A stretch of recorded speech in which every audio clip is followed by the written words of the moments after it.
ভীতিমুক্ত পরিবেশে বাধাহীন আনন্দে পয়লা বৈশাখ হয়ে ওঠে সব মানুষের। দেশীয় সাংস্কৃতিক অঙ্গনের পাশাপাশি ইসলামী সংস্কৃতি কর্মীরাও তুলে ধরে বাংলার ঐতিহ্য। দিনভর চর্চা হয় বাংলা সংস্কৃতির।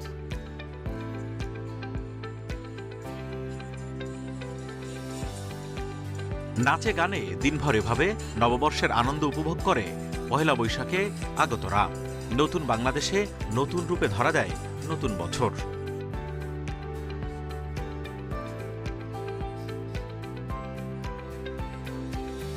যুগ যুগ ধরে নববর্ষের শোভাযাত্রা চললেও এবারই প্রথম প্রায় সকল জনগোষ্ঠীর অংশগ্রহণ নিশ্চিত করা হয়। অংশ নেয় ২৮টি নৃগোষ্ঠীর প্রতিনিধিরা। কোনো আতঙ্ক কিংবা সীমাবদ্ধতা নয়, নিরাপদে নির্দ্বিধায় সকাল থেকে রাত পর্যন্ত নিজস্ব সংস্কৃতিতে মিশে যায় সবাই। ধর্ম বর্ণ নির্বিশেষে সবাই ঘুরে বেড়িয়েছেন পরিবার নিয়ে। বৈষম্য না থাকাতে সর্বস্তরের মানুষই উপভোগ করতেছে এটা, এবং সবাই এনজয় করছে, সবাই আসছে এখানে। আমরা বেশ এনজয় করেছি এখানে। দেশটা যেহেতু আবার নতুনভাবে গড়ে উঠেছে, উৎসবটা মনে হচ্ছে আজকে নতুন, মনে হয় আমরা একটা নতুন দেশে চলে এসেছি।